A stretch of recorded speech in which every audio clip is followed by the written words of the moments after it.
Hello दोस्तों, Rama mathematics classes में आपका स्वागत है। जैसे कि प्राचीन भारतीय इतिहास के अंतर्गत दक्षिण भारत के राजवंश में इसके पिछले वीडियो हम पढ़ चुके हैं चालुक्य वंश। आज देखते हैं इस वीडियो में पल्लव वंश। पल्लव वंश से जितने भी प्रश्न बनते हैं हम वही सभी आपको करवाएंगे। बस आप इसे ध्यानपूर्वक कहानी के माध्यम से सुनिएगा और जो भी आपको महत्वपूर्ण पॉइंट लगे आप उसे अपने कॉपी पर नोट कर लीजिएगा, ताकि अगर यहाँ से प्रश्न बने तो एग्जाम हॉल में छूटने की संभावना बहुत ही कम बने। और साथ साथ जो भी आप नोट कीजिएगा उसे रिवीजन करने में भी बहुत ही कम समय लगेगा। आइए बिना समय लेते हुए आगे बढ़ते हैं। अगर वीडियो अच्छा लगता है तो लाइक, सब्सक्राइब, कमेंट और साथ साथ अपने दोस्तों के साथ भी शेयर कीजिएगा। आइए आते हैं अब क्या अपने टॉपिक पर। क्या तो पल्लव वंश। पल्लव वंश के बारे में हम पहले कुछ महत्वपूर्ण जानकारियाँ प्राप्त कर लेते हैं। पहले हम कुछ बता देते हैं, आप उसे ध्यान से सुनिएगा। ठीक इसे हम आगे पढ़ेंगे। देखिएगा, पहले पूछेंगे कि पल्लव वंश के संस्थापक कौन है, तो सिंह विष्णु है। पल्लव वंश के संस्थापक कौन है, तो सिंह विष्णु है, जो विष्णु के उपासक थे। पल्लव वंश के संस्थापक सिंह विष्णु हैं, जो पल्लव वंश के उपासक थे। दक्षिण भारत में अधिकांश विष्णु के उपासक या शैव के उपासक ही माने जाते हैं दक्षिण भारत में। लेकिन पूछेंगे इसने अपनी राजधानी कहाँ बनाई, तो कांची। कांची और कांची कहाँ पड़ता है, तो तमिलनाडु में। कांची कहाँ पड़ता है, तो तमिलनाडु में।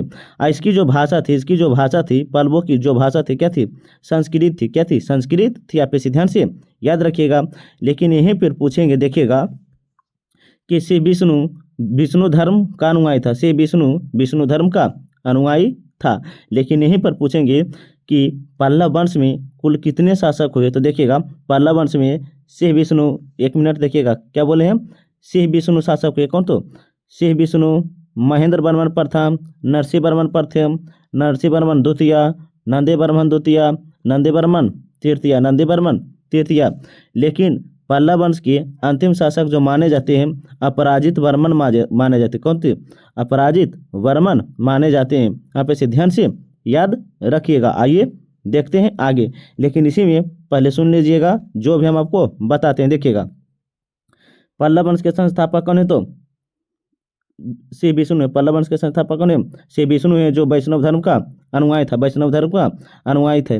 इसके दरबार में एक कवि रहते थे, भारवी नाम। कौन थे, भारवी नाम के कवि रहते थे। आप इसे ध्यान से तब पूछेंगे श्री विष्णु के दरबार में कौन रहते, तो भारवी रहते। कौन, तो भारवी रहते थे। और भारवी ने एक पुस्तक की रचना की, कीर्ता जुर्नियम। आप इसे ध्यान से याद रखिएगा। इसके अलावा हम 12 मंदिर का निर्माण जो हुआ है श्री विष्णु के ही शासनकाल में हुआ। कहाँ, तो मलालपुर में हुआ था। श्री विष्णु एक महान प्रतापी शासक था, जिसने चेर चोल पांड्य को युद्ध में पराजित किया था। आप इसे ध्यान से याद रखेगा।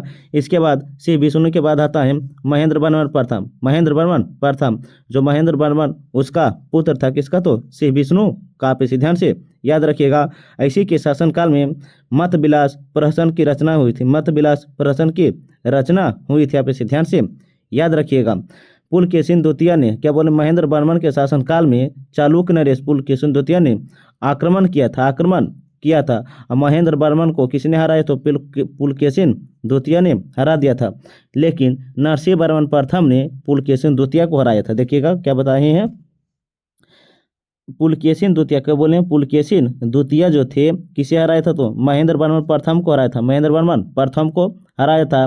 लेकिन क्या बोले हैं, नरसिंह वर्मन प्रथम ने पुलकेशिन द्वितीय को हराया था। ये देखते हैं। तो देख लीजिएगा, बता चुके हैं श्री विष्णु, महेंद्र वर्मन, नरसिंह वर्मन द्वितीय, नंदीवर्धन, क्या तो नंदी वर्मन तृतीय था। देखिएगा, जिसमें से देखिए सबसे पहले क्या तो श्री विष्णु के बारे में देखिएगा। श्री विष्णु जो वैष्णव धर्म का अनुयायी था। श्री विष्णु किस धर्म का अनुयायी था, तो वैष्णव धर्म का अनुयायी था। क्या तो मलयालमपुरम में 12 आतिरवाह मंदिर का निर्माण या गुफा मंदिर का निर्माण किया, जो मंडप के आकार के थे, जो मंडप के आकार के थे। आपको दिख रहा होगा, यहाँ पर देखिएगा। मलयालमपुरम में 12 क्या बोले 12 अधिवारा मंदिर या गुफा मंदिर का निर्माण करवाया था। किसने? तो श्री विष्णु ने करवाया था। इसके दरबारी कवि भारवी थे, जो संस्कृत के विद्वान थे। इसकी जो पुस्तक क्या बोले थे बता चुके हैं, कीर्ता जुर्नियम है। श्री विष्णु के बाद जो शासक बनते हैं महेंद्र वर्मन प्रथम बनते हैं। श्री विष्णु के बाद शासक कौन बनते? तो महेंद्र वर्मन प्रथम बनते हैं। आप इसे ध्यान से याद रखिएगा। श्री विष्णु का जो शासनकाल माना जाता है, श्री विष्णु का शासनकाल जो माना जाता है 575 से 600, 575 से कितना 600। लेकिन महेंद्र वर्मन प्रथम का जो शासनकाल माना जाता है 600 से 630 माना जाता है। किसका? तो महेंद्र वर्मन का। आप इसे नोट भी कर सकते हैं। देखिएगा, पल्लव और चालुक्य वंश के मध्य संघर्ष हुआ था। पल्लव और चालुक्य मध्य संघर्ष हुआ था। इसका जो ग्रंथ है मतविलास प्रहसन है। यहाँ पे इसे ध्यान से याद रखिएगा। लेकिन यहीं पर बोले हैं महेंद्र वर्मन के शासनकाल में चालुक्य नरेश पुलकेशिन द्वितीय ने आक्रमण किया था। तो पूछेंगे किस पल्लव के शासनकाल में चालुक्य नरेश पुलकेशिन द्वितीय ने आक्रमण किया? तो महेंद्र वर्मन प्रथम के शासनकाल में, महेंद्र वर्मन प्रथम के शासन काल में किया था। आगे क्या देखेंगे? तो देखिएगा, 1 मिनट। नरसिंह वर्मन प्रथम क्या है? तो नरसिंह वर्मन प्रथम, इसने उपाधि 2 धारण की थी। क्या? तो बतापी कोंड की और महामल्ल की और बतापी कोंड की उपाधि किसने धारण की? तो नरसिंह वर्मन प्रथम ने धारण की थी। अपने वंश का सर्वाधिक क्या बोले हम, अपने वंश का सर्वाधिक शक्तिशाली शासक माना जाता है। कौन? तो नरसिंह वर्मन प्रथम। वातापी के चालुक्य पुलकेशिन द्वितीय को हराया था। वातापी के चालुक्य पुलकेशिन द्वितीय को हराया था। और क्या? तो वातापी और महामल्लम कोंड की उपाधि धारण की थी। महाबलीपुरम में रथ मंदिर का निर्माण करवाया था। रथ मंदिर का निर्माण करवाया था। लेकिन पूछेंगे महाबलीपुरम कहाँ पड़ता है? तो तमिलनाडु में पड़ता है। दिख रहा होगा आपको रथ मंदिर। दोबारा सुनिएगा, महाबलीपुरम में नरसिंह वर्मन प्रथम ने रथ मंदिर का निर्माण करवाया था। महाबलीपुरम कहाँ पड़ता है? तो तमिलनाडु में पड़ता है। क्या? तो तमिलनाडु में पड़ता है। चीनी यात्री हावियन सांग कांची गया था या आया था। चीनी यात्री कांची आया था। आप इसे ध्यान से याद रखिएगा। लेकिन देखिएगा आगे क्या? तो नरसिंह वर्मन द्वितीय, क्या बोले हम? नरसिंह वर्मन द्वितीय के बारे में देखते हैं। देखिएगा, इसका जो शासनकाल माना जाता है नरसिंह वर्मन द्वितीय का शासनकाल 700 से 728, 700 से कितना 728 किसका? तो नरसिंह वर्मन द्वितीय का शासनकाल माना जाता है। आप इसे ध्यान से याद रखिएगा। देखिएगा, नरसिंह वर्मन द्वितीय का मंदिर में 2 मंदिरों का निर्माण हुआ था। कितने मंदिरों का? 2 मंदिरों का निर्माण हुआ था। एक कांची के कैलाश मंदिर का निर्माण, और महाबलीपुरम में स्वर्ण मंदिर का निर्माण हुआ था। नरसिंह वर्मन द्वितीय के ही दरबार में दंडी रहते थे। संस्कृत के प्रसिद्ध विद्वान दंडी रहते थे, जो दास कुमार चरित्र की रचना की थी। आप इसे ध्यान से याद रख सकते हैं। लेकिन इसके अलावा आगे देखते हैं कि क्या देखिएगा, आगे है नंदी वर्मन द्वितीय। देखिएगा, ये भी वैष्णव धर्म का अनुयायी, ये भी क्या? तो वैष्णव धर्म का अनुयायी है। लेकिन नंदी वर्मन द्वितीय का जो शासनकाल माना जाता है, ये बुक में नहीं दिया है। देखिएगा आगे क्या? तो नंदी वर्मन द्वितीय ने भी 2 मंदिरों का निर्माण किया है। पहला जो है मुक्तेश्वर मंदिर और क्या? तो बैकुंठ पेरुमाला मंदिर। मुक्तेश्वर मंदिर और बैकुंठ पेरुमाला मंदिर का निर्माण किया था। आप इसे ध्यान से याद रखिएगा। इसके समकालीन वैष्णव संत तिरुमगाई अबलर है। किसके? तो नंदी वर्मन द्वितीय के। आप इसे ध्यान से याद रखिएगा।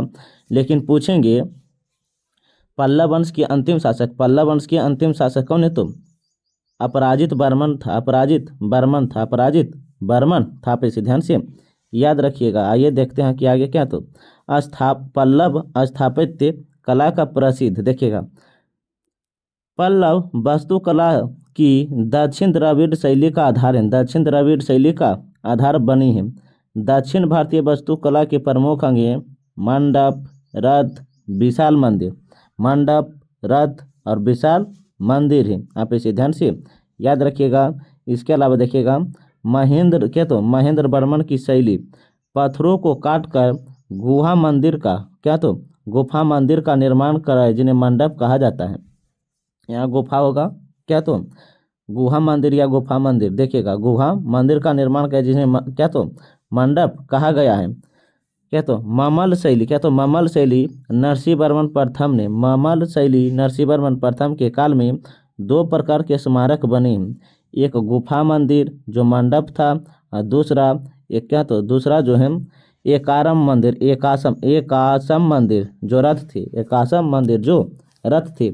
यहाँ से प्रश्न पल्लव वंश से, यहीं से प्रश्न सबसे ज़्यादा उठते हैं। आप इसे अपने कॉपी पर नोट कर लीजिएगा, जो सबसे कम समय में रिवीजन करने का मौका भी मिल सकता है। आगे देखिएगा, द्रौपदी का रथ जो था सबसे छोटा था, द्रौपदी का रथ सबसे छोटा था। धर्मराज का रथ सबसे बड़ा था, धर्मराज का रथ सबसे बड़ा था। और यह तो सप्त घोड़ा, क्या, तो सप्त घोड़ा अर्थात कहने का मतलब है 7 घोड़ा का था, 7 घोड़ा का था। आप इसे ध्यान से याद रखिएगा, देखिएगा, और इसे भी हम रिवीजन कर लेते हैं। देखिएगा, पल्लव वंश से जितने भी प्रश्न बनते हैं आप उसे रिवीजन कीजिएगा। हम बोलते हैं, आप भी साथ साथ बोलते चलिएगा। देखिएगा, यहीं पर क्या, तो पल्लव वंश के संस्थापक कौन है, तो श्री विष्णु है। पल्लव वंश का संस्थापक कौन है, तो श्री विष्णु। यहाँ पे इसे ध्यान से याद रखिएगा। यह जनजातीय लोगों के समूह था, यह जनजातीय लोगों का समूह था। पल्लव का अर्थ होता है लता, पल्लव का अर्थ क्या होता है, लता होता है। पल्लव का अर्थ क्या होता है, तो लता होता है। यहाँ पे इसे ध्यान से याद रखिएगा। लेकिन इसकी राजधानी कहाँ बताए, तो कांचीपुरम, कांचीपुरम। इसका प्रमुख राजा श्री विष्णु नंदी वर्मन प्रथम, नंदी वर्मन द्वितीय एवं अपराजित वर्मन। इसके अलावा और भी अन्य शासक हुए हैं। लेकिन यहाँ पर क्या बोले कि पल्लव वंश के संस्थापक कौन है, तो श्री विष्णु है, जो विष्णु के उपासक थे एवं पल्लव वंश के भी संस्थापक थे। इसके दरबारी कवि कौन थे, इसके दरबारी कवि भारवी थे। कौन थे, भारवी थे, जिसकी पुस्तक का नाम क्या था, कृत्या जुर्नियम था, कृत्या जुर्नियम था। आप इसे ध्यान से याद रखिएगा। इसके बाद से विष्णु के बाद आता है महेंद्र वर्मन प्रथम, महेंद्र वर्मन प्रथम। इसके शासनकाल में एक पुस्तक लिखा गया था जिसका क्या, तो महाविलास प्रहसन है, महाविलास प्रहसन है। इनके समय में एकासम मंदिर का निर्माण हुआ था। महेंद्र वर्मन के प्रथम में एकासम मंदिर का निर्माण हुआ था। आप देखिएगा, इन्होंने क्या, तो निर्माण हुआ था। इनको चालुक्य राजा पुलकेशिन द्वितीय ने हराया था। महेंद्र वर्मन प्रथम को किसी ने हराया था, चालुक्य राजा पुलकेशिन द्वितीय ने हराया था। लेकिन नरसिंह वर्मन प्रथम ने पुलकेशिन द्वितीय को हराया और बतापी कोंड की उपाधि धारण की थी, बतापी कोंड की उपाधि धारण की थी। आप पूछेंगे हाबियन सांग ने दक्षिण भारत की यात्रा किसके शासन काल में की थी, तो नरसिंह वर्मन प्रथम के शासनकाल में।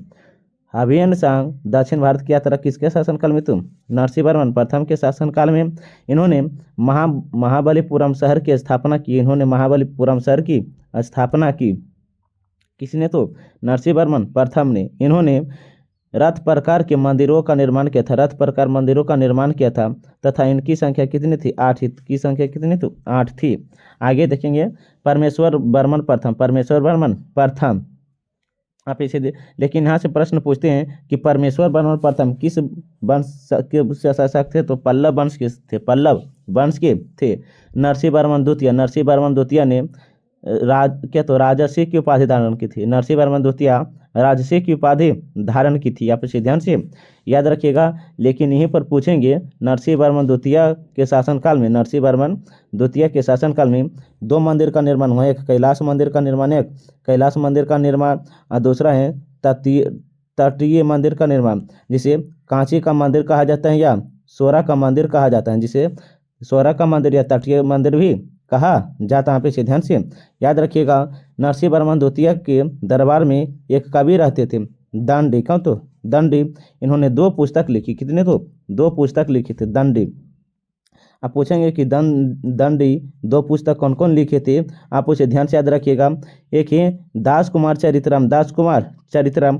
एक है अबाती, क्या अबाती सुंदरी है, अबाती सुंदरी, इसके भी लेखक कौन है तो दंडी है, कौन है तो दंडी है। आप इसे ध्यान से याद रखिएगा। आइए देखते हैं और भी कुछ आगे हैं। परमेश्वर वर्मन प्रथम, कौन है तो परमेश्वर वर्मन, परमेश्वर वर्मन द्वितीय, परमेश्वर वर्मन कौन है तो द्वितीय।